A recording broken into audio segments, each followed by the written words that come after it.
Bonsoir à toutes, à tous et tous. Je suis Antoine Bach, adjoint au maire à la ville de Grenoble, en charge de la prospective, de la résilience territoriale et des nouveaux indicateurs. Je suis très heureux d'être ici ce soir avec vous, sur scène. C'est un petit peu intimidant, mais même pas peur. Ce soir, nous allons parler de théorie du donut. Qu'est-ce que cela? Alors, on ne va pas parler pâtisserie, ou en tout cas pas tout de suite, mais la théorie, parce que c'est une théorie économique qui veut réencastrer les objectifs sociaux du développement durable dans les limites planétaires. Les limites planétaires, vous en avez sûrement entendu parler. On vient d'en plafonner la 8e ces jours-ci, 8 sur 9, donc ça commence à sentir le roussi, je ne vous le cache pas. Mais du coup, on a besoin aussi en lucidité, de cultiver des espoirs de redirection, de réencastrement des objectifs sociaux dans ces limites planétaires. On est à la Biennale des villes en transition. La Biennale, c'est depuis 2017. Nous partageons avec d'autres villes, avec des collectifs citoyens, avec des associations d'ici et d'ailleurs, les bonnes pratiques, toutes les alternatives aussi qui nous permettent de repenser la justice sociale avec la justice environnementale. Et depuis 2017, nous avons beaucoup exploré le présent et nous avons aussi progressivement commencé à explorer les futurs. Nous avons reçu des personnalités importantes depuis 2017. On pense évidemment à Rob Hopkins qui avait inauguré la première Biennale des villes en transition. On avait aussi reçu Cyril Dion, on avait aussi reçu Pablo Servigne et des dizaines d'autres personnalités éminentes qui nous alimentent intellectuellement, qui nous font voyager, qui nous font rêver, qui nous font parfois frémir et en tout cas qui nous bousculent toujours. Donc c'est toujours un plaisir. Et question bousculade, ce soir nous allons recevoir une personnalité éminente. Nous allons recevoir Kate Raworth. Kate Raworth, elle était économiste au programme des Nations Unies pour le développement de 1997 jusqu'à 2001. Elle a été chercheuse principale à Oxfam de 2001 à 2013. Elle enseigne aux universités d'Oxford et Amsterdam et elle est membre du Club de Rome, le Club de Rome qu'on connaît surtout pour ses travaux depuis 1972 et le rapport dit Meadows. Je ne vais pas être beaucoup plus long, je vais vous demander d'accueillir chaleureusement pour une première mondiale en français à Grenoble, Kate Raworth.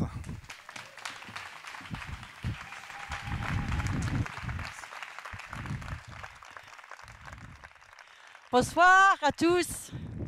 C'est un grand plaisir et un honneur d'être ici avec vous dans cette ville vraiment très verte et très belle.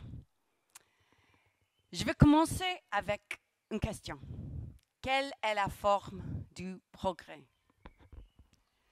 Dans le XXe siècle, la réponse semblait très claire.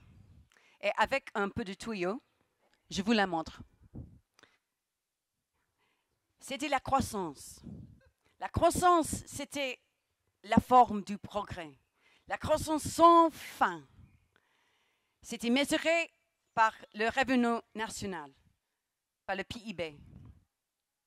Et peu importe à quel point un pays est déjà riche, on pense que la solution de ces problèmes, c'est plus de croissance, sans fin. Bien sûr, la croissance a apporté beaucoup de richesses à certaines personnes, à certains pays.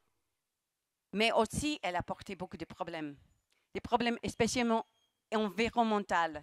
Et nous les voyons tous les jours dans tous les pays. Les feux de forêt, la sécheresse, l'inondation, les canicules. C'est les nouvelles de tous les jours. Donc, il nous faut changer la forme du progrès dans la tête et dans la ville et dans le monde. Pour ça, je vous offre un donut. Le seul qui soit réellement bon pour notre santé. On peut la penser comme une boussole pour l'humanité. Et avec cette boussole, qu'est-ce qu'on fait? Le but du donut, c'est de ne laisser personne au centre, dans le trou. Ça, c'est où les gens n'ont pas les ressources pour atteindre leurs besoins fondamentaux. Pour l'eau, l'alimentation, le logement, l'éducation, la santé, la mobilité. la voie politique. Ne laissez personne dans le trou. Et ces 12 dimensions sont basées sur les objectifs du développement durable des Nations Unies. Autrement dit, tous les gouvernements du monde ont déjà convenu que toutes les personnes du monde ont le droit de ne vivre pas dans le trou. Ça, ce n'est que la moitié de le donut, c'est moitié de la boussole. Parce que en même temps que de ne laisser personne dans le trou, il nous faut ne dépasser pas les limites planétaires. Et ces 9 limites sont les systèmes de survie sur la Terre. Ensemble, ces limites planétaires protègent le climat stabilisé. Ils nous donnent les sols fertiles, les océans sains, la biodiversité fleurissante, une couche d'ozone qui nous protège. Ils nous rassurent de la vie. C'est la vie, non croissance, mais la vie elle-même qui peut continuer sans fin, comme nous habiter dans les limites planétaires. Donc, les mettre ensemble, le but de donut, ne laissez personne dans le trou, ne dépassez pas les limites planétaires. C'est simple, ou non? Le but, c'est de vivre dans l'espace juste et sûr pour l'humanité, l'espace vert. Et déjà, la forme du progrès, c'est déjà changé complètement. C'était la croissance infinie. Maintenant, c'est un équilibre dynamique entre le social et l'environnemental. Et comme on le fait avec les mains, je vous invite à le faire avec les mains. Ouais. C'est comme faire battre un cours. Le cours de le corps humain et le cours de notre planète. C'est une autre forme de progrès complètement. Comme ça, c'est le but. Maintenant, nous en sommes très loin. Comme vous voyez, avec toutes les zones rouges dans cette image, on voit que des milliards d'individus dans le monde n'ont pas déjà atteint leurs besoins fondamentaux. Mais en même temps, nous avons déjà dépassé plusieurs limites planétaires en changement climatique, l'utilisation de l'engrais, conversion des terres, la perte de biodiversité. Et en plus, ça, c'est le selfie de l'humanité aujourd'hui. Moi, je crois que nos enfants et nos petits-enfants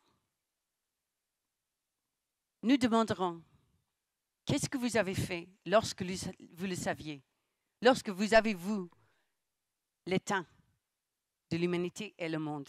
Qu'est-ce que vous avez fait dans votre travail? Qu'est-ce que vous avez fait dans votre même vie? Vous avez fait dans les villes, dans les pays, dans les entreprises, dans les politiques gouvernementales. Quel changement avez-vous commencé à faire pour complètement tourner cette image et arriver au bout? Parce que les théories économiques du dernier siècle n'ont pas été construites pour résoudre ce problème.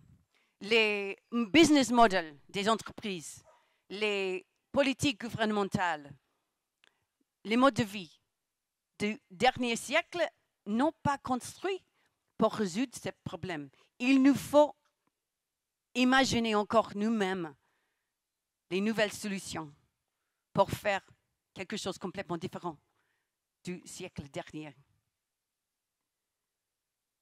Ça, je vous montre, c'est le monde entier. Mais les changements que nous pouvons faire dans notre vie sont plus près à les pays. On va alors au niveau national. Voilà chaque 4 pays. Ici, Malawi, où les gens vivent avec environ $1 050 par personne par an. on peut voir ici, il y a beaucoup de gens qui n'ont pas encore atteint leurs besoins fondamentaux, mais ils n'ont pas dépassé aucun des limites planétaires. En Chine, 17 000 $ par personne. Ils ont des problèmes, les défis sur tous les deux côtés en même temps. On va sauter aux États-Unis, plus de 60 000 $ par personne par an. Ils ont encore des problèmes, des inégalités entre les gens. Mais ils ont vraiment largement dépassé beaucoup de limites planétaires. Et puis, on retourne en France, environ 50 000 $ par personne par an, plus proche que les autres d'atteindre les besoins des gens, mais comme tous les pays riches, aussi, vous dépassez plusieurs des limites planétaires. Donc, on peut voir tous les pays ici doivent se transformer. Maintenant, je vous montre une 50 de pays. La place où chaque pays doit arriver, c'est là, en haut à gauche. Parce que ça, c'est la place où on a satisfait les besoins de tous dans les limites de la planète vivante. Okay? So, tous les pays doivent aller là. Tout de suite, on voit qu'il n'y a aucun pays qui est déjà arrivé. Et la prochaine fois que vous entendez quelqu'un qui dit « les pays développés », vous pouvez les demander « lesquels ?» Quels pays ici sont développés? Moi, je ne vois pas. Il n'y a rien développé de dépasser les limites planétaires et créer des problèmes environnementaux pour tout le monde. Ce n'est pas le développement. Le pays le plus proche, voilà, c'est Costa Rica. Ils ont presque atteint les besoins des gens, presque dedans les limites planétaires. Mais même eux, ils ont un chemin à traverser. Et même que tous ces pays, ils sont déconnectés sur l'écran, vraiment, ils sont très interconnectés. Interconnectés par l'histoire du colonialisme, par le pouvoir militaire, le pouvoir des entreprises, les règles commerciales, l'extraction des ressources et les impacts du changement climatique aujourd'hui et à l'avenir. Tous les pays sont interconnectés. Donc, ils doivent se transformer dedans et entre les pays. C'est un grand travail. L'histoire de la croissance économique, elle a fait quelle trajectoire? C'était comme ça. Croître, c'était aller passer le donut jusqu'à là. Il nous faut faire une trajectoire complètement différente maintenant. Pouvons-nous le faire? Tous les pays. L'avenir de la prospérité planétaire, moi j'ai divisé les pays dans 3. D'abord, les pays qui doivent augmenter. Ces pays comme Mozambique, Ouganda, Niger, Kenya, Malawi, Sénégal, Cameroun, Pakistan, Bangladesh, Népal, Inde. Comment est-ce qu'il peut satisfaire les besoins de tous pour la première fois, mais pas dépasser les limites planétaires comme tous les pays avant eux? Ce chemin n'a jamais été suivi jusqu'à aujourd'hui. Comment est-ce qu'ils vont la faire? C'est une grande question. Et les pays de revenus moyens, comme la Russie, Turquie, Iran, Mexico, la Chine, ils doivent se réorienter complètement dans cette direction. Atteindre les besoins des gens en même temps que retourner dans les limites planétaires. Comment est-ce qu'ils vont la faire? Ce n'a jamais été fait. Et à nous, moi, une Anglaise, ici, la France, en Europe, et les pays riches, nous devons réduire l'utilisation de l'énergie et des matériaux, réduire toute ça rouge dans l'image pour retourner là. En même temps que protéger les besoins et atteindre les besoins de tous, parce que nous avons les moyens. Comment est-ce que nous allons faire ça? Parce que ce n'a jamais été fait dans le passé. Donc, tous les pays du monde doivent faire une trajectoire, un chemin, un voyage qui n'a jamais été fait. Pour arriver, il nous faut changer complètement les dynamiques de l'économie. Et il y a 2 dynamiques que je crois sont les plus essentielles. D'abord, nous avons hérité un système industriel. Encore le tuyau, c'est très utilisant. Nous prenons les matériaux, les ressources de la terre, nous les mettons dans la pipe de production. Nous fabriquons des choses, diverses choses, nous les utilisons souvent seulement une fois et puis nous les jetons. C'est prendre, fabrique, utilise, jeter. C'est comme ça que nous dépassons les limites planétaires. Il nous faut changer cette économie dégénérative et linéaire, devenir une économie régénérative, circulaire, cyclique, dans laquelle les matériaux sont utilisés encore, réparés, remettre à neuf, réutiliser, partager. L'énergie renouvelable. Et nous devons faire cette transformation dans l'agriculture, d'ici vers ici, et dans les matériaux techniques. Que nous jetons rien plus comme ça, mais nous réparer, nous remettre à neuf toutes les choses que nous utilisons. C'est une grande transformation de dégénératif vers régénératif. La deuxième, nous avons hérité les économies clivantes, divisives, qui attrapent les ressources et les opportunités dans une poignée de gens déjà très riches. Dans une décennie, le nombre de milliardaires dans le monde a doublé. 1000 milliardaires à 2000 milliardaires. 1%. Avec une telle inégalité dans le monde et dans les pays, ce n'est pas possible du tout de vivre dans le donut ensemble. Il faut changer cette économie clivante vers une économie vers une économie distributive. Partager la valeur et les opportunités avec tout qui co-crée. Comment est-ce qu'on va faire ça? Des exemples. Moi, je suis née à Londres.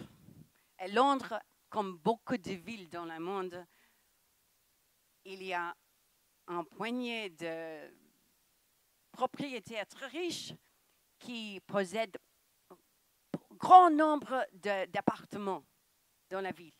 Et la plupart des gens n'ont pas les moyens de payer le loyer qu'ils veulent, qu'ils demandent. C'est une crise de logement. C'est une crise dans les logements vraiment clivants, vraiment divisifs. Mais à Vienne, en Autriche, la plupart des gens là, ils habitent dans le logement social. C'est abordable, c'est central, c'est une bonne qualité. Pourquoi? Parce qu'il y a 100 ans, la ville de Vienne a décidé que le logement, ce n'est pas un actif financier, c'est le droit humain. Donc, le logement, c'est possédé par la ville elle-même pour être abordable pour tous. Un autre exemple, il y a beaucoup de gens dans le monde qui travaillent dans une économie très extractive pour très peu de l'argent. parce qu'il y a un business model qui est... Le but de cette business model, c'est de maximiser les profits. Mais pourquoi? C'est un seul but de business. L'entreprise peut avoir beaucoup de buts. Cette entreprise à Mumbai, en Inde, ça veut dire « The workers are my boss ». Les travailleurs sont mon chef. Cette entreprise, le but, c'est de créer de bons travail pour les travailleuses. Et c'est une très bonne entreprise. On peut changer le but de l'entreprise, être distributif, non être clivante, partager l'opportunité avec tous. Donc, on doit changer les dynamiques de l'économie, de dégénératif vers régénératif, au lieu de clivante vers distributif. Comment est-ce qu'on va arriver? J'ai commencé à l'échelle mondiale et puis à l'échelle nationale. Mais comment on va faire, comme on veut le faire, à l'échelle de la ville? Qu'est-ce que ça veut dire? Est-ce qu'une ville peut vivre dans le donut? Nous arrivons ici, au niveau des villes. Comme nous voulons demander cette question, il faut commencer de dérouler le donut, de créer des espaces entre le plancher social et le plafond écologique. Et ici, on peut voir, il y a une toute petite question. Mais vraiment, ce n'est pas une petite question du tout, c'est une très grande question. Voilà. Comment notre ville peut-elle devenir un foyer pour des personnes prospères, dans un endroit prospère, tout en respectant le bien-être de tous et la santé de la planète? C'est vraiment une grande question. Donc, on peut le diviser dans 4 lunettes. Je vous le montre. Deux lunettes locales de cette place de la vie ici et 2 lunettes mondiales de notre responsabilité parce que nous sommes interconnectés avec tout le monde. Donc, on commence ici. Comment tous les habitants de notre ville peuvent-ils prospérer? Qu'est-ce que ça veut dire ici, de prospérer, de vivre bien, d'avoir l'alimentation, la mobilisation, le logement, que personne manque ses besoins? Cette question, c'est une discussion pour chaque ville, décider elle-même, des habitants elles-mêmes, qu'est-ce que ça veut dire ici? Et puis, comment notre ville peut-elle être aussi généreuse que l'espace naturel d'à côté? Parce que la nature, elle est généreuse. Sur tous les endroits sur la Terre, la nature a deviné, a découvert comment stocker le carbone, comment purifier l'air, comment refroidir l'air, la température de la cime des arbres au sol de forêt. Comment accueillir la biodiversité. Comment pouvons-nous créer des villes comme le vôtre? Comment nous créer des villes aussi généreuses que la nature, comme cette belle parc? On peut entendre les oiseaux. Qu'est-ce que nous pouvons faire dans toutes les villes dans le monde? Être aussi généreuses que la nature. Donc, ces 2 lunettes sont locales. On sens tous ces généreuses ici, mais il faut aussi prendre les responsabilités mondiales. Comment notre ville peut-elle respecter la santé de la planète toute entière? Comme vous pensez, les vêtements qu'on porte, l'alimentation que nous avons mangée aujourd'hui, toutes ces choses ici, sur la scène, ils ont devenu d'où? Cet écran il-même. Ce n'était pas fabriqué ici. Ils ont été importés ici. Donc, ils ont une empreinte globale. Et il faut prendre responsabilité pour cette empreinte globale de l'énergie et des matériaux. Ça, c'est la place de dépasser les limites planétaires, la rouge dans les donuts nationales. Comment est-ce qu'on revenir à l'intérieur du donut? C'est une grande question de réduire les ressources qu'on utilise pour vivre bien ici. Et la dernière, comment notre ville peut-elle respecter le bien-être de toutes les personnes? Qui a fabriqué mes vêtements? Qui a préparé l'alimentation? Qui a fabriqué toutes les choses ici qu'on utilise? Est-ce qu'ils ont bien payé? Et les migrants qui arrivent, comment ils sont accueillis ici, par la culture, par la politique? Comment est-ce qu'on peut assurer que vivre bien ici n'est pas à la coûte des autres personnes dans le monde? Donc voilà tous les 4 lunettes de vivre dans le donut. C'est une grande question, oui.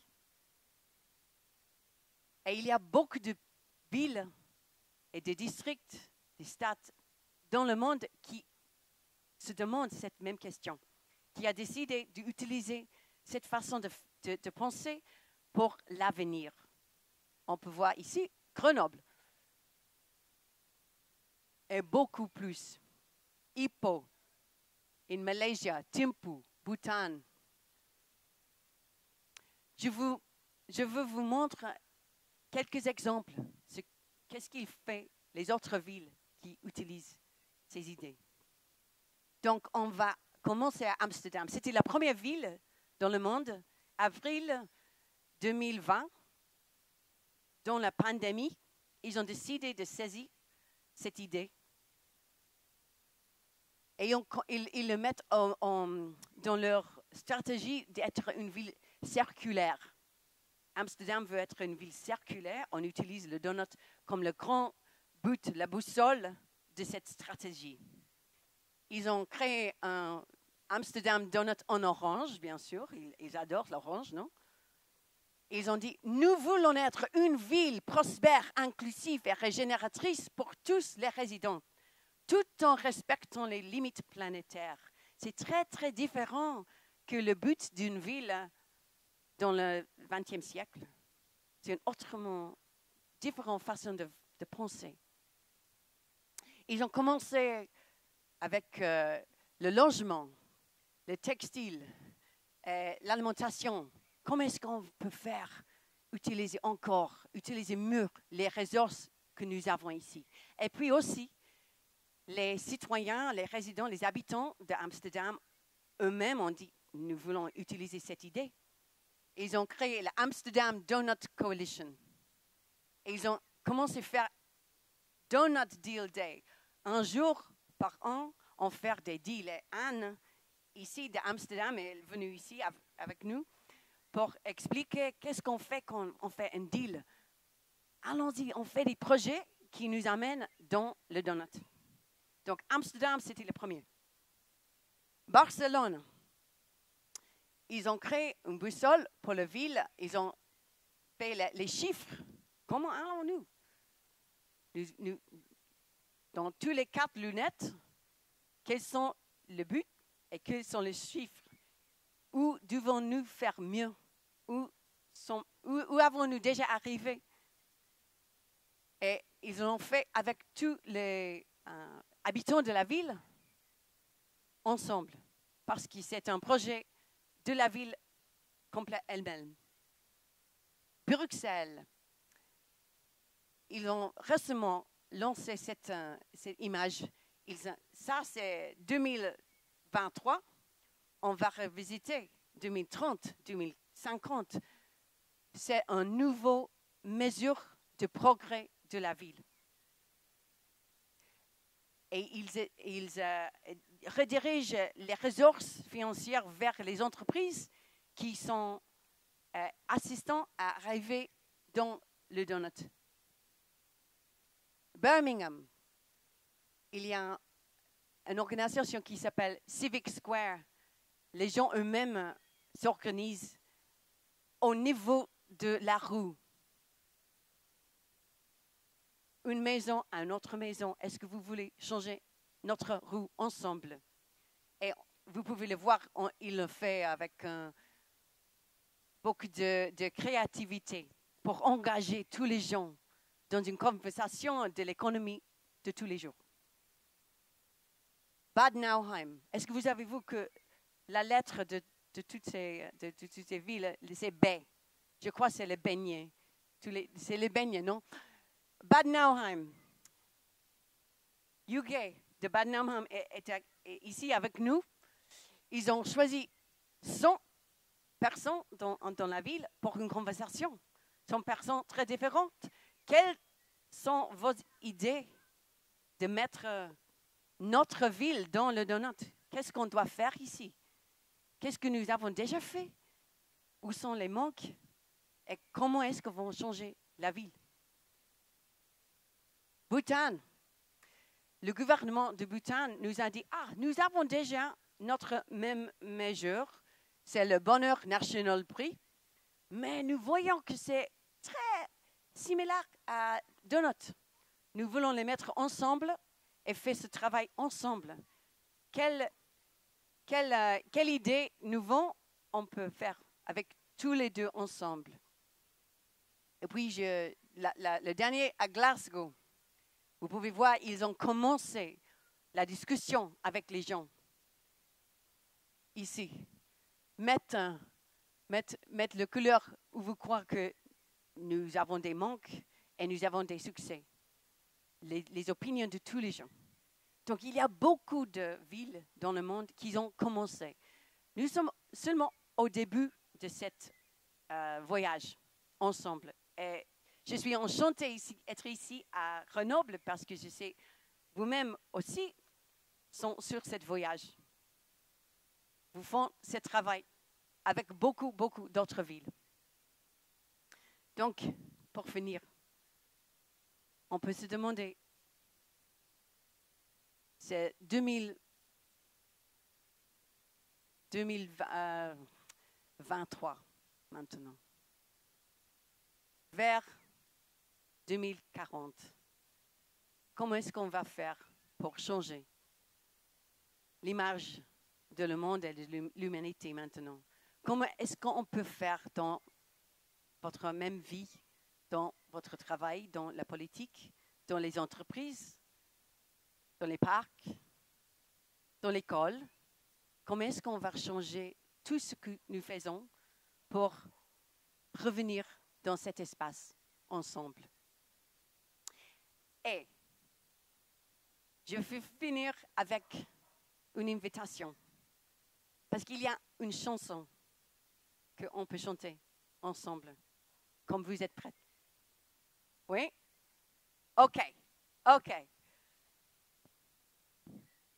C'est un premier mondial en français, la chanson. OK. C'est comme ça. OK. Vous, tous ces gens sont ici, vous êtes... Vous allez assurer que personne n'est laissé dans le trou, OK? C'est comme ça. Ne laissez personne dans le trou, prospérer. Ne laissez personne dans le trou, prospérer. Encore une fois. Ne laissez personne dans le trou, prospérer. Très bien, excellente. Et ici, ne dépassez pas les limites, sobriété. Ne dépassez pas les limites, sobriété. OK, we try one more. Ne laissez personne dans le trou, prospérer. Ne dépassez pas les limites, sobriété. You have to forgive me, an English person making a song in French. You have to forgive me, okay?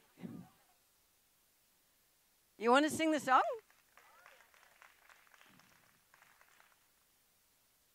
Okay, I'm going to sing the verse in English. Is okay? And then we come in, okay?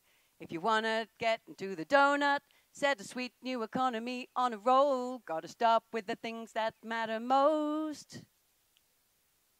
Tell me, people, what's the 21st century goal? Ne laissez personne dans le trou. Ne dépassez pas les limites, sobriété. If we take and make and use and lose, we destroy the living world, but here's the news. Regenerative economy is on the rise. We got to reconnect with nature now, what a surprise. Ne laissez personne dans le trou, prospérer. Ne dépassez pas les limites, sobriété. The secret of the donut isn't outside or in. Focus on both, let innovation begin, because it's boundaries that unleash our creativity. Show me that you know it, sing it 1, 2, 3. Ne laissez personne dans le trou, prospérer. Ne dépassez pas les limites, briller. One more time. Ne laissez personne dans le trou, prospérer. Ne dépassez pas les limites, sobriété. Merci à vous. Merci.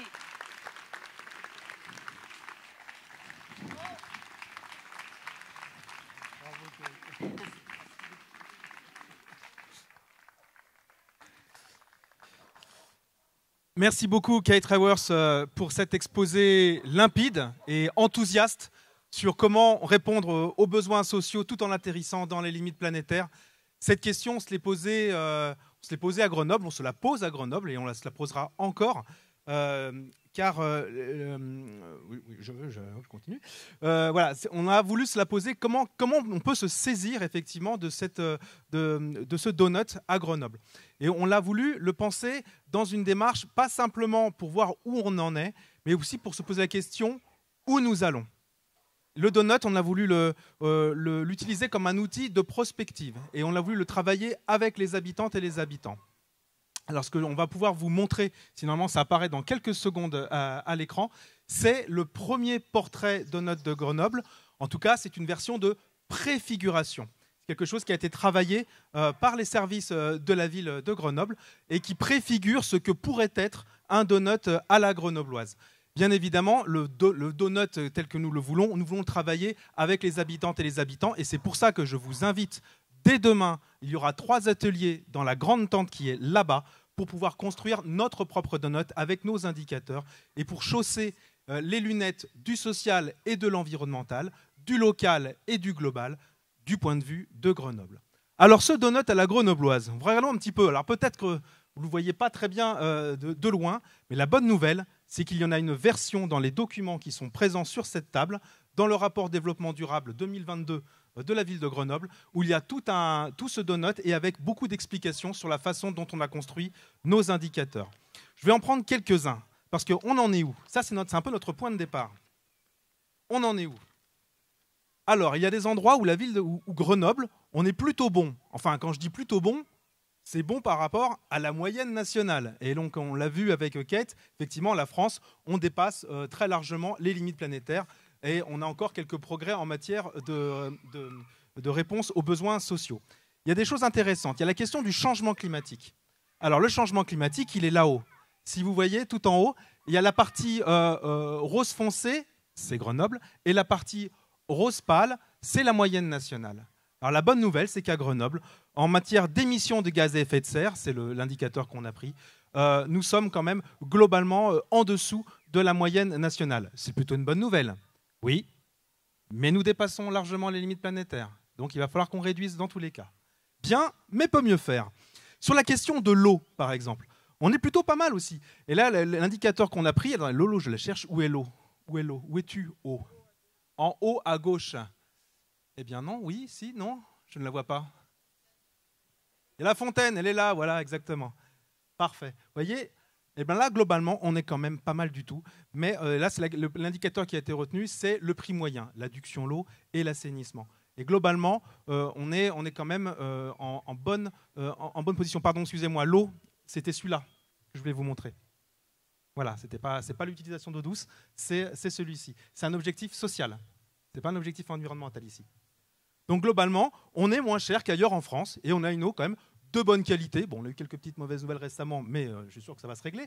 Mais globalement, on a une eau de très bonne qualité et bien moins chère qu'ailleurs en France. Mais est-ce que ça répond pour autant à l'accès de toutes et tous à une eau de qualité? Je ne sais pas. Sur la pollution chimique, intéressant la pollution chimique, j'essaie de la retrouver. pollution de l'air, pollution... Allez ici, oui, pardon. Vous avez une meilleure vue que moi, hein, de loin peut-être. Alors, la bonne nouvelle, on n'est plutôt pas mauvais par rapport à la moyenne nationale. Nous, on est ici, et la moyenne nationale, elle est là. Alors là, la pollution chimique, c'est plutôt tous les lieux qui sont contaminés, les lieux de production chimique. Donc à Grenoble, on n'a plus, en tout cas, de grosses industries polluantes sur le territoire communal, mais globalement, on émet quand même des pollutions. Voilà. En matière de mobilité aussi, c'est la part des trajets domicile-travail, on est pas mal. Hein, on est pas mal. J'essaie de le retrouver sur les transports. En termes de culture aussi, on a pris comme indicateur la part des usagers inscrits en bibliothèque. J'essaie de retrouver la culture ici. Et globalement, on est meilleur. En fait, plus on se rapproche du plancher, plus on est bon, et plus on va vers le trou, et moins c'est bon. Donc globalement, on est meilleur qu'en France. Et en termes d'équité sociale aussi, surtout sur la question scolaire, on est pas mal. Mais par contre, il y a aussi des endroits où on n'est pas bon. On n'est vraiment pas bon. En tout cas, on a des marges de progrès. Et c'est notamment le cas de la pollution de l'air. On le sait, à Grenoble, c'est un sujet. Ce n'est pas qu'à Grenoble, hein, d'ailleurs. Hein, c'est dans beaucoup de villes de France. Il y a plein d'endroits où c'est bien pire qu'ici. Mais on a un vrai sujet avec la pollution de l'air tout là-haut, où on est à des taux qui sont supérieurs aux taux moyens en France. En matière sur les logements aussi, le taux d'effort des locataires, on est très perfectible. Et aussi sur les questions de paix et justice, nous avons un taux de violence sur personne qui est supérieur à la moyenne française.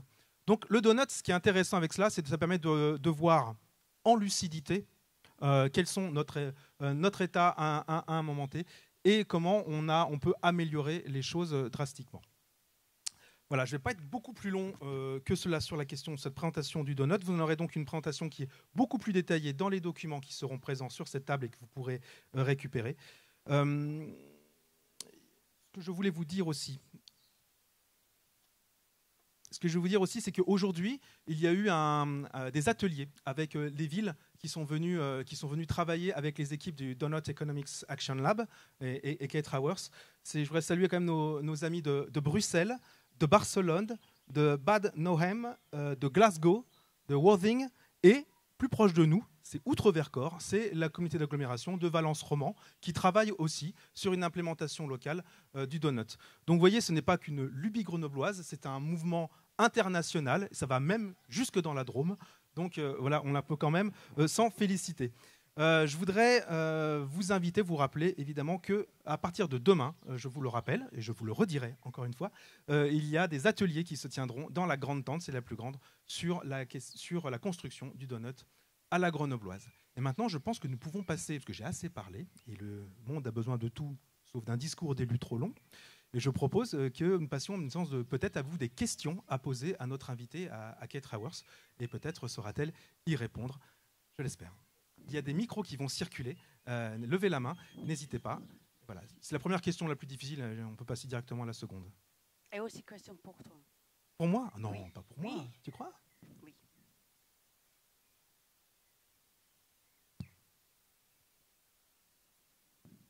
Ouais, ça a l'air de marcher. Question aux élus, du coup, d'abord. Vous avez parlé que des limites qu'on n'a pas dépassées, où on est bien, et vous ne parlez pas trop de celles où il faudrait faire des efforts, où on est pire que le reste de la France. Qu'est-ce que vous pouvez en dire? Est-ce que vous y travaillez aussi? Parce qu'on n'est pas simplement là pour se féliciter. Le but du discours de Kate tout à l'heure, c'était de nous dire qu'il fallait avancer, pas juste se féliciter sur ce qu'on a déjà fait. Alors tout à fait. Moi j'ai cité, je pense à l'article là, les endroits où on n'est pas bon. J'en ai cité 3. J'aurais pu en citer plus, effectivement. La question de la pollution de l'air. Ça c'est une limite environnementale. La question du logement, là c'est une question sociale, et les questions de paix et justice sur lesquelles on est très perfectible. Mais il y a d'autres indicateurs que vous pourrez retrouver de façon très détaillée. Qu'est-ce que vous proposez? Est-ce que en tant qu'élu, qu'est-ce que vous avez à répondre? Ah bah oui, en tant qu'élu. Après, je pourrais vous parler pendant des heures du plan climat et énergie territoriale, mais on serait plus dans un autre exercice que celui-là. Il y a un ensemble de politiques publiques qui sont conduites, effectivement, pour diminuer autant que faire se peut notre empreinte environnementale à l'échelle d'une ville, ou en tout cas à travers les politiques publiques. Rappelons quand même que l'empreinte environnementale d'une ville n'est pas uniquement celle des politiques publiques qui sont en place, mais évidemment aussi celle de ses habitantes et de ses habitants, de son tissu économique aussi, beaucoup. Donc tout le métabolisme de la ville prend sa part en tant qu'institution dans cette réduction de l'empreinte environnementale avec les autres.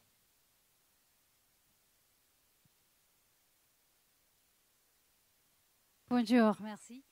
Félicitations pour la présentation en français. Je sais que c'est compliqué de parler français. Mais j'ai une question. On a vu des exemples de donuts qui sont déjà implantés dans plusieurs villes. Mais j'ai une question par rapport aux résultats. Je n'ai pas vu, I didn't see any representation of how the impact has been up to now of the donut, de l'impact du donut dans ces villes. Dans ces villes que j'ai montrées. Qui sont déjà, oui. Oui, c'est une très bonne question. Donc, d'abord, pour moi, la plus grande change du donut, c'est d'abord dans la tête. C'est une autre façon de penser qu'est-ce que c'est le progrès. On doit changer en anglais, on dit world view. Oui. C'est ici que les changements commencent. D'abord, et le deuxième, ces villes sont au début du voyage.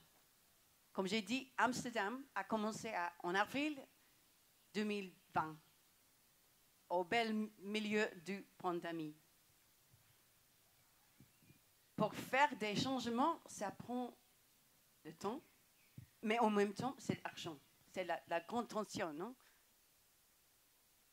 Moi, je vois que beaucoup de villes qui utilisent le donut ont déjà l'ambition de changer beaucoup. Ils ont une stratégie de l'énergie, une stratégie de le transport, une stratégie d'être circulaire. Et le donut leur donne une boussole pour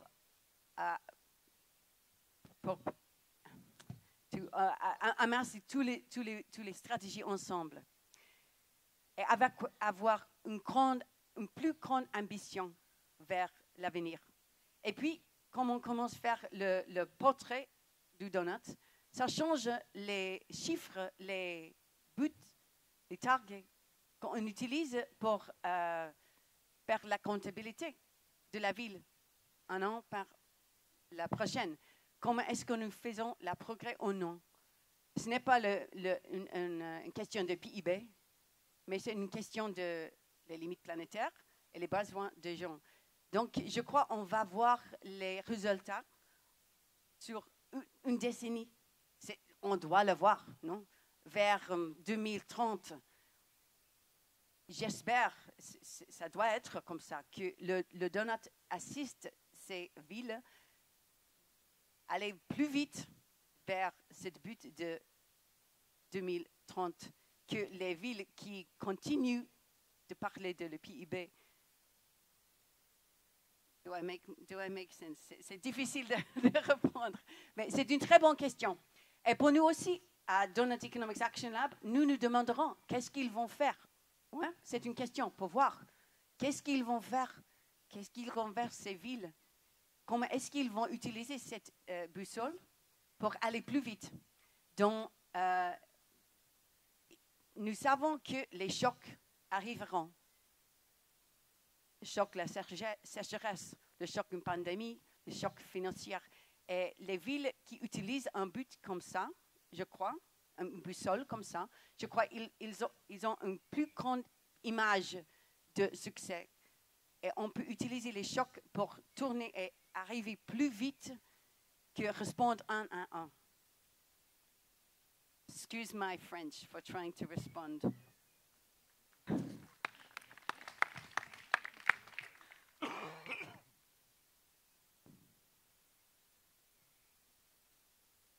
Bonjour, vous préférez en français ou en anglais? Either. Mais en français, tous comprennent, et puis comme je ne comprends pas, Antoine peut m'assister. Ok, pas de souci. Moi j'ai une question, c'est que là vous parlez de boussole, mais finalement est-ce que la destination elle existe? On ne sait pas si localement peut-être que sur les villes on va réussir à être dans ce plancher, enfin entre le plancher social et le plafond écologique, mais est-ce qu'à l'échelle planétaire on va pouvoir y arriver? Est-ce que les 3 directions que vous avez citées, est-ce qu'elles existent toutes? Et donc, est-ce que si elles n'existent pas, c'est pas aussi déprimant pour certaines personnes en fait qui vont se dire à quoi bon agir si au final on n'y arrive pas? Je crois que j'ai bien compris. Je crois que vous demandez ce que je dis, la question existentielle du donut, non? Est-ce qu'il y en a? Comment on arrive à la planchère sociale? Est-ce qu'on a déjà dépassé les limites planétaires? C'est ça, non? Oui, c'est une très bonne question pour le monde. Quelles sont les variables qui décideront? La population. Combien de gens sont-nous en total? Oui. Vous demandez ces questions mondiales ou à la ville? Mondiale, oui. Combien de gens dans le monde? Both. OK. Nous devons le faire parce que les gens ont les droits, ou non? Les gens ont les droits, oui. C'est un principe fondamental, être humain, de respecter un à l'autre, de respecter que chaque personne a les besoins fondamentaux. Nous devons deviner, nous devons découvrir comment faire ça. Et nous devons habiter à l'intérieur des limites planétaires, parce qu'il n'y a qu'une seule Terre. Elle est vivante. Nous ne savons pas aucune autre Terre dans l'univers qui est vivante. C'est la seule. Donc, les trois humains, une planète vivante, c'est un miracle que nous existons.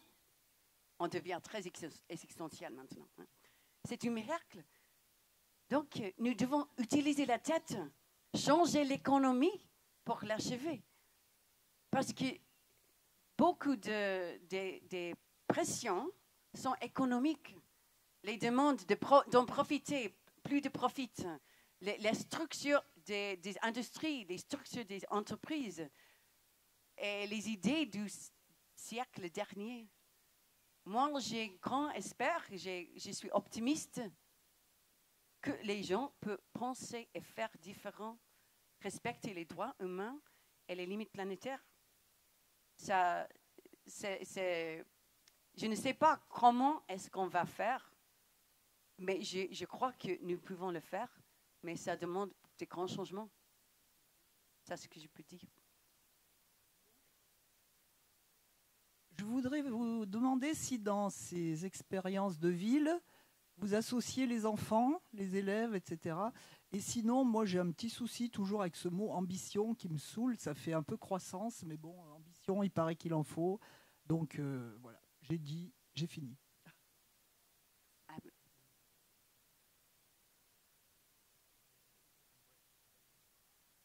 Ok, merci pour cette question. Moi, j'ai écrit mon livre, La théorie du donut en français, c'est Donut Economics. Je l'ai écrit parce que quand j'étais étudiante à l'université, j'étais très frustrée avec les idées que j'ai été enseignée. Donc, je commence à vouloir changer les idées à le niveau de l'université. Mais il faut changer plus jeune, non?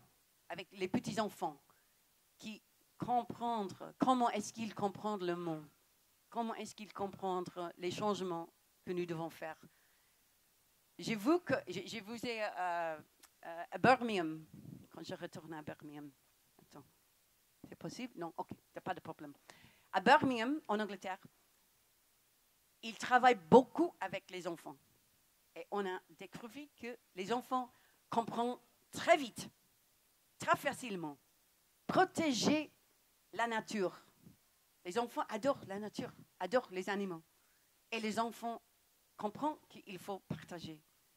Donc, pour les enfants que nous avons travaillé avec eux dans l'école et dans les parcs publics comme ça, ils ont compris très vite.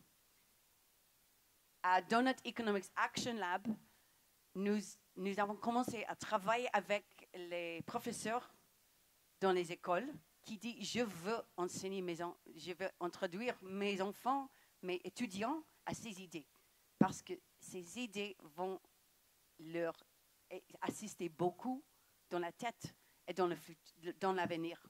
Donc moi je crois que c'est très important pour les enfants de comprendre ces idées, de les faire à l'école avec créativité. Parce qu'ils ont déjà compris très vite. Est-ce que j'ai bien répondu?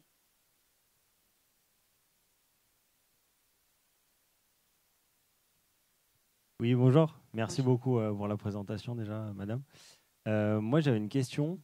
À la fac, on nous a beaucoup parlé de toutes ces problématiques mondiales et tout. Et c'est vrai qu'aujourd'hui, quelqu'un avant le disait, c'est un peu déprimant quand on voit tout ce qui se passe dans le monde. Et c'est difficile, en fait, j'ai l'impression à notre échelle, de rester motivé justement à vouloir changer les choses. Quand, dans un autre côté, vous nous dites, hein, vous nous avez cité un chiffre, qu'il y avait notamment le nombre de milliardaires dans le monde qui avait doublé et on ne voit pas forcément les choses changer. Donc, moi, je sais qu'à chacun à notre échelle, on peut agir, mais la question que je me pose, c'est est-ce qu'au final, ce n'est pas ces personnes-là qui ont la possibilité de vraiment faire changer les choses? Voilà, merci beaucoup. Est-ce qu'on a la possibilité vraiment de changer les choses? Surtout ces personnes-là. C'est la question. Hein. Surtout ces 2000 personnes Ouais. milliardaires Oui. qui ont, j'ai envie de dire, un pouvoir extraordinaire sur les modes de production qu'ils génèrent, Oui. les énormes quantités d'argent qu'ils génèrent, etc. Est-ce que ces personnes-là, déjà, ont l'envie sur les 2000, je ne sais pas, mais enfin, j'espère en tout cas.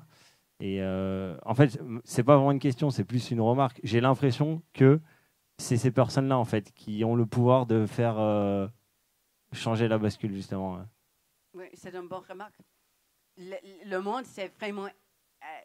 l'inégalité, c'est incroyable. Non? Et la destruction de le monde naturel, c'est incroyable. On voit dans les nouvelles aujourd'hui les feux en forêt, des forêts en Canada.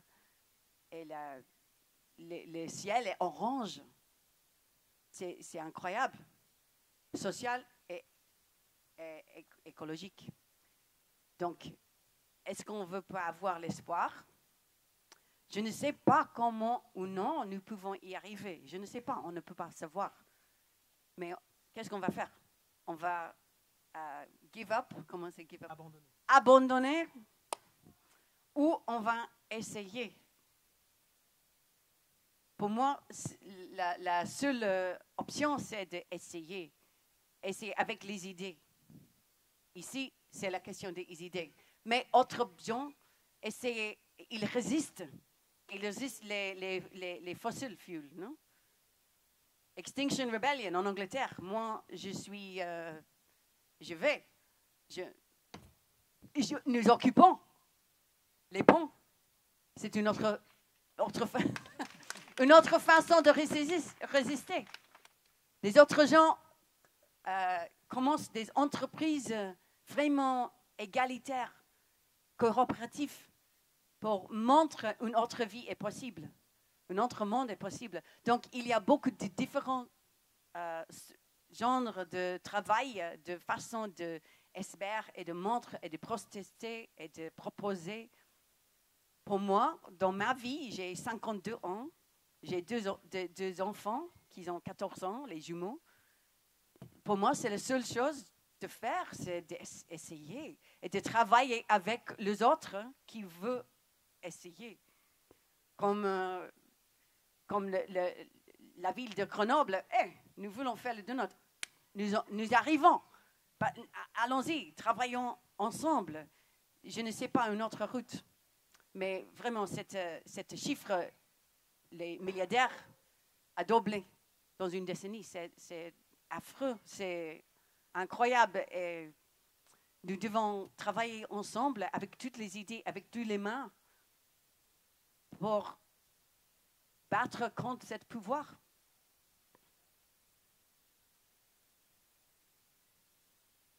Merci beaucoup pour votre présentation. Moi, j'étudie dans le cadre de ma thèse le lien entre sobriété et limite, justement. Et vous n'êtes pas beaucoup, enfin vous êtes l'une des premières à faire ce lien entre sobriété et vous parlez des limites planétaires. Mais dès qu'on parle de limites plus nationales ou locales, enfin le mot limite disparaît de ce qui va avec la sobriété. On ne parle pas beaucoup de limites ou de limitation des consommations, des libertés des gens, des choses comme ça. Et je voulais savoir si dans les exercices de donut que vous avez pu faire dans les villes, c'était des propositions qui apparaissaient. Et est-ce que d'ailleurs à Grenoble, c'est aussi, ça a aussi émergé comme réflexion de se dire que la ville, c'était à une bonne échelle pour parler des questions des limites? Je pense par exemple à la carte carbone au Royaume-Uni qui avait été évoquée, et puis en projet. Voilà. Merci. Merci. Je pense que j'ai bien compris. Ce n'est pas souvent quand on parle des limites et la sobriété. D'abord, en anglais, nous n'avons pas un mot comme sobriété. Comme vous le dites en anglais, ça veut dire je ne bois pas l'alcool. Nous n'avons pas un autre mot comme ça. C'est un très bon mot. En Suède, on dit lagom. Ça veut dire ça suffit, c'est assez, c'est la sobriété. C'est un très important mot pour changer les idées. Comment est-ce qu'on fait les limites? Il y a un journaliste qui s'appelle George Monbiot en Angleterre. Il dit, nous avons hérité un système avec le luxe privé et la destruction publique. Et ils nous font changer avec le luxe public et la suffisance, la sobriété privée. Et moi, quand je viens dans une ville comme celle-ci, je commence à voir cette possibilité. Nous n'avons pas arrivé en Angleterre. On ne parle pas d'Angleterre, ok? Mais ici, je vois le luxe public. Et puis, comment est-ce qu'on peut faire la sobriété privée? Peut-être il y a des politiques ici de le faire. Eh bien, pour faire de la sobriété privée, on n'a pas encore tous les moyens, en tout cas, pour pouvoir l'imposer, et encore moins aux milliardaires. Heureusement, nous n'avons pas le milliardaire à Grenoble, en tout cas, pas à ma connaissance. Et s'il y en a, qu'il se cache bien. Non, ce qui est certain, c'est la question des échelles, effectivement, des limites planétaires. Comment est-ce qu'on pense les limites planétaires à l'échelle d'une ville? Qu'est-ce que ça peut bien représenter, une limite planétaire à l'échelle d'une ville? Et nous avons commencé, au sein de la ville de Grenoble, à nous poser ces questions-là. Et c'est pour ça que nous avons essayé de construire des indicateurs qui nous permettent de nous rapprocher au plus proche, donc, des limites planétaires, et qui puissent avoir des indicateurs qui soient tangibles, qui aient du sens au niveau local et qui soient pérennes dans le temps, que nous puissions suivre dans le temps. Ça a demandé un travail exploratoire qui a été mené par les services de la ville de Grenoble, que je tiens vraiment à remercier ici, et je pense notamment aux équipes de Perrine, de Nathalie et de Marie, qui ont travaillé là-dessus pour le faire atterrir. Et si vous voulez vraiment un détail de la façon dont nous avons construit ces indicateurs, alors il y a effectivement le rapport dont je vous parlais, et je vous en reparle, et vous avez aussi, dans la tente qui est tout là-bas, des grands panneaux qui expliquent la question, qu'est-ce que c'est qu'une limite planétaire, et comment, au niveau local, ça peut avoir du sens. Donc, je pourrais vous en parler longtemps, mais je vais plutôt vous inviter à aller lire et essayer de comprendre la démarche qui a eu lieu, en tout cas, à Grenoble. Mais la question des échelles, effectivement, c'est la première difficulté que nous avons eu à aborder sur la question des limites planétaires. Et je vais ajouter un peu ici, cette tente-là, l'espace donut, je crois que c'est le premier espace donut dans une tente dans le monde. C'est fantastique. Et Nathalie, elle est là, Nathalie. Oui. Elle a fait un très, très grand travail pour préparer les explications de toutes les dimensions environnementales et sociales du donut, et puis les traduire. Qu'est-ce que ça veut dire ici à Grenoble? C'est vraiment une exposition excellente. Et j'en suis sûre que des autres villes vont faire la même chose. On les voit. Donc, je vous invite à visiter la tente et pour voir toutes les dimensions, les limites planétaires, qu'est-ce que ça veut dire? Qu'est-ce qu'on peut faire au niveau de la ville pour y arriver, pour réduire l'empreinte de carbone, l'empreinte matériaux, le couper 3 fois, arriver, retourner dans l'intérieur de notre... C'est le travail de notre décennie, de notre génération. On commence. Merci beaucoup pour votre intervention. Moi, ce que j'ai vraiment apprécié, c'est que pendant 1 heure, vous nous avez parlé d'économie et vous ne nous avez pas parlé de chiffres.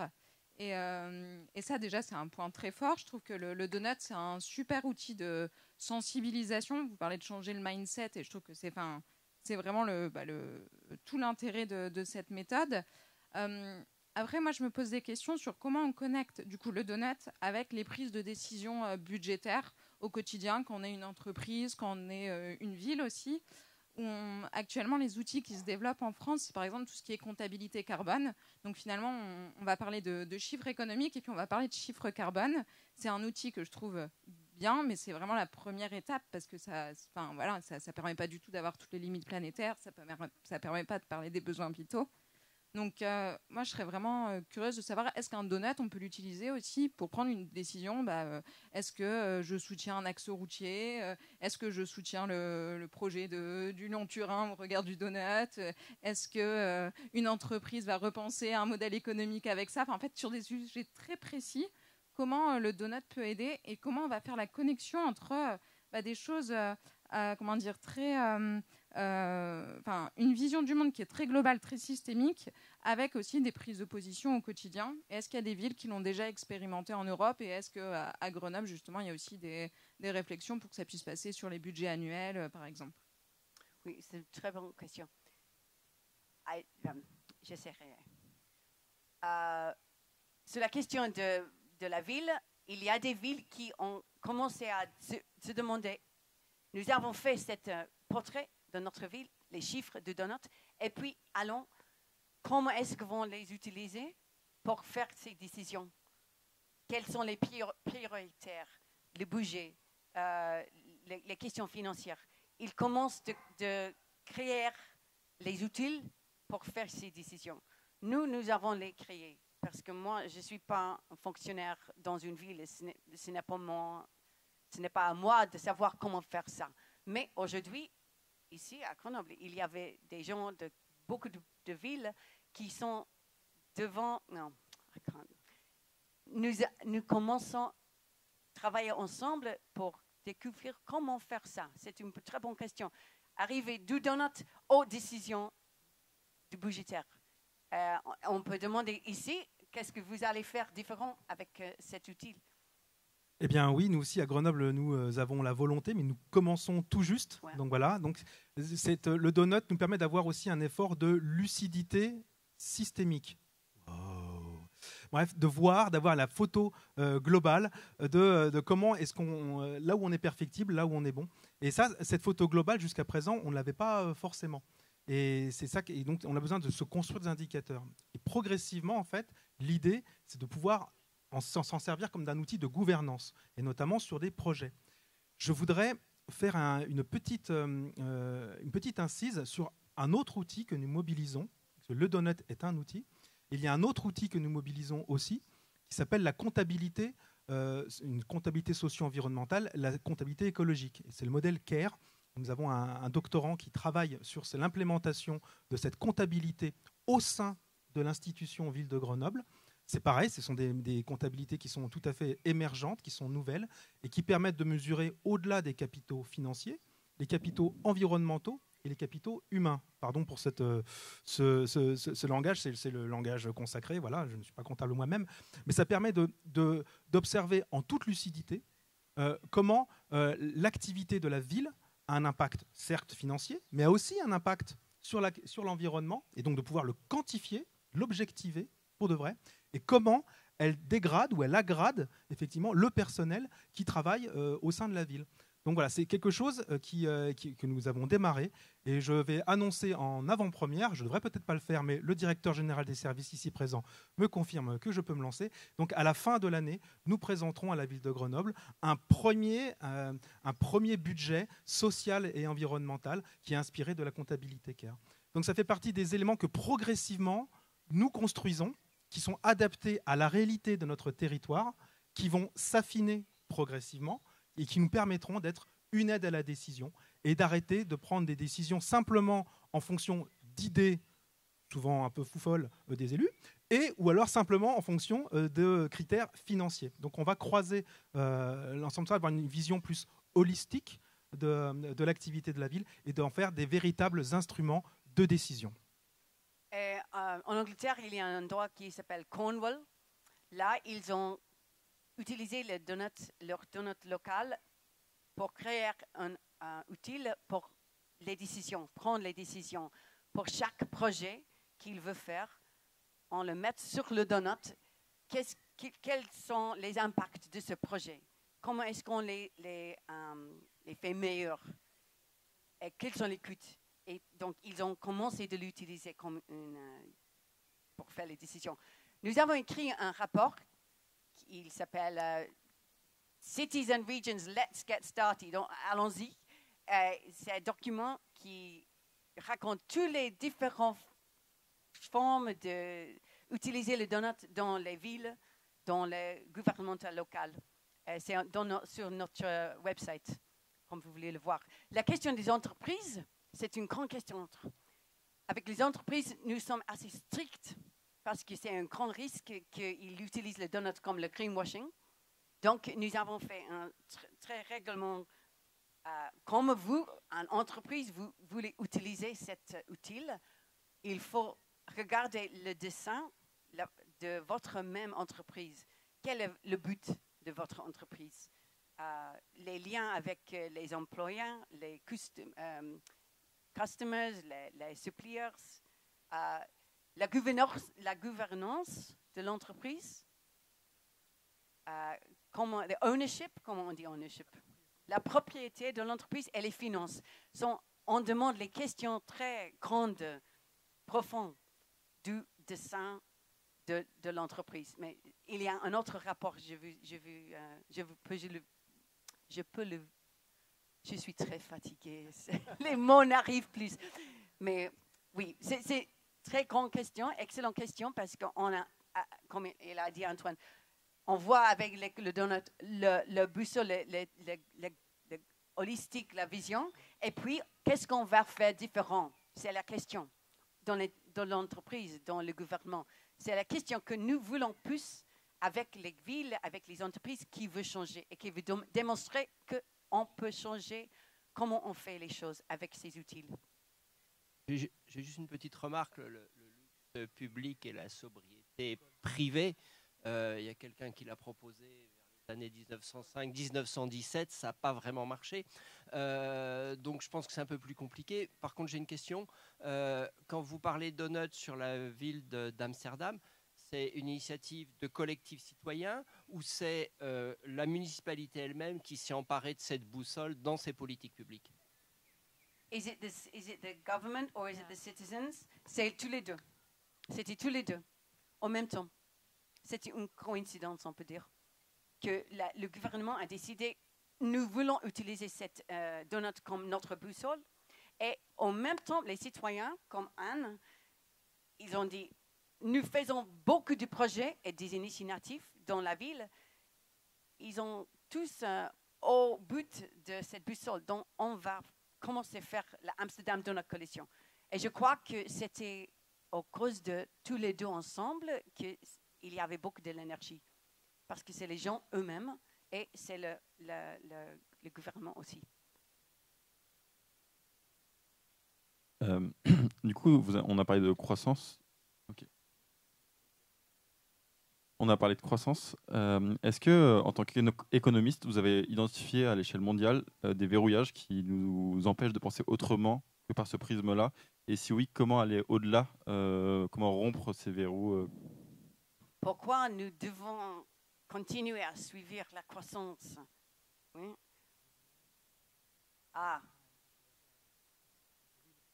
Le problème, je crois, dans notre économie, nous avons passé 100 ans, le siècle dernier, avec l'énergie fossile. La croissance, c'était très facile. Quand on utilise les énergies fossiles, la croissance arrive. Parce que l'énergie fossile, il y a beaucoup de pouvoir. Donc, la croissance est devenue normale. Et nous avons créé des institutions tout en dépendant que la croissance continuera sans fin. Donc, c'est écrit dans beaucoup des institutions. Mais je crois aussi que c'est quelque chose qu'on pense dans la vie. Quand je dis nous devons penser plus que la croissance. Beaucoup de gens disent, mais la croissance, c'est bon. La croissance, c'est bon. On adore la croissance. Oui, on adore voir les jardins, les petites fleurs, nos enfants. On adore la croissance. Et je crois que dans la tête, la forme de croissance, elle a beaucoup de pouvoir. La croissance, c'est la vie, non? On dit. Moi, j'ai dit, la croissance, c'est une phase de la vie. Oui, pour les petits-enfants, c'est une bonne chose. Pour les petits, pour le verre et les petites fleurs dans le jardin, c'est une bonne chose au printemps. Mais le printemps, ce n'est pas pour toujours. Dans la vie, la croissance ne continue pas toujours. La croissance, elle fait ça. La croissance, et puis, arrête. En anglais, on dit thrive, prospérer, fleurir, mais pas croître. Donc, je crois que c'est un très grand changement de les idées dans la tête qu'une bonne vie, ce n'est pas de croître sans fin. C'est de croître et puis fleurir, prospérer. Mais c'est dans notre institution. Et ça, je ne peux pas dire en français, mais c'est une très grande chose de to remove the dependence, the structural dependence on endless growth from our institutions. Comment est-ce qu'on dit ça? Pour réduire la dépendance à la croissance dans nos institutions. Ouais. C'est une très grande question. Et moi, je crois que dans l'université, les départements de l'économie, ça devrait être une très grande question. Mais beaucoup de professeurs et beaucoup de départements dans l'université ne regardent pas du tout. Ils chassent toujours la croissance. Il nous faut penser encore. C'est le bon temps pour demander ces questions. La question suivante, c'était moi, chercheuse en économie, qui enseigne ces questions. Un très grand merci pour votre intervention, Kate. Je crois beaucoup vraiment que le donut peut servir à discuter des limites. Alors, on m'a dit d'être très très bref, donc je vais essayer de vraiment résumer ma question, juste pour vous demander, parce que c'est vrai qu'on voit bien que quand on décline le donut, on est très vite amené à discuter donc, des seuils sociaux, mais du coup plutôt discuter de précarité, vulnérabilité. Et on voit bien qu'on serait tenté de discuter du pendant, c'est-à-dire de dire mais est-ce qu'il n'y a pas simplement un plancher social, mais aussi un plafond? Et est-ce qu'il ne faut pas aussi discuter finalement des inégalités et de l'interaction du point de vue des différents champs de la soutenabilité sociale? Voilà. J'ai essayé de faire une question courte, ça reste une grosse question, donc peut-être juste quelques éléments seraient bienvenus. Est-ce que vous avez dit, comme il y a un plancher social, il doit être aussi un plafond social? Oui. Je suis d'accord. Je crois que nous devrons comprendre que comme tout le monde va achever le plafond, le plancher social, ce ne serait possible que nous avons... C'est seulement être possible qu'il y a aussi un plafond social. Oui. Comment est-ce qu'on va arriver? Quelles policies on va arriver? Par exemple, dans les entreprises, un salaire minime et maximum pour... Oui, c'est la prochaine question. On doit commencer à faire ça. On a une dernière petite question et c'est fini, promis pour tout le monde. Merci encore aux équipes techniques. Merci beaucoup. Ma question, c'est en fait ce que je n'ai pas compris ou ce que je n'ai pas vu, c'est comment on résout les tensions entre le donut à l'échelle de la ville et puis la politique nationale. C'est-à-dire... moi, je vois comme si on était pleinement décisionnaire au niveau de la ville. Et en fait, au niveau de la politique nationale, ce n'est pas forcément le vrai. Donc, comment on fait? Surtout à un moment où en France, les maires démissionnent. Oui. Nous devrons faire ces échanges mondiaux aux Nations Unies. Mais ils ne bougent pas assez vite au niveau des pays, mais ils ne bougent pas. Donc, nous commençons ce travail avec eux qui sont prêts à commencer. Et nous avons trouvé que c'est à l'échelle des villes. Donc, allons-y, on commence. Même s'il y a des problèmes, il y a des barrières, au niveau du pays, au niveau mondial, on commence. Je ne sais pas qu'est-ce qu'on va faire après, mais on commence. Et j'espère que les pays vont voir qu'est-ce qui se passe dans les villes et ils prendre l'inspiration. Mais vous. Oui, merci. Est-ce que nous réussirons? Nous ne le savons pas. Nous ne le savons pas. Est-ce que nous devons essayer? Oui, nous devons essayer. Est-ce que cela sera suffisant? On ne sait pas. Est-ce que c'est nécessaire? Oui. Donc c'est aussi une question de dignité du présent, comme nous l'enseigne une autre amie de Grenoble, Corinne Morel-Darleux. Merci beaucoup, Kate Rowers, pour votre présentation. Merci beaucoup aux équipes techniques. Merci beaucoup pour ce bel écran fabriqué à Grenoble en low-tech. Merci aussi aux traductrices et aux traducteurs qui ont fait un gros travail. Merci aux agents de la ville de Grenoble qui fournissent tous les jours, même les jours fériés, un travail pour notre ville. Merci à toutes et tous. Bonne soirée.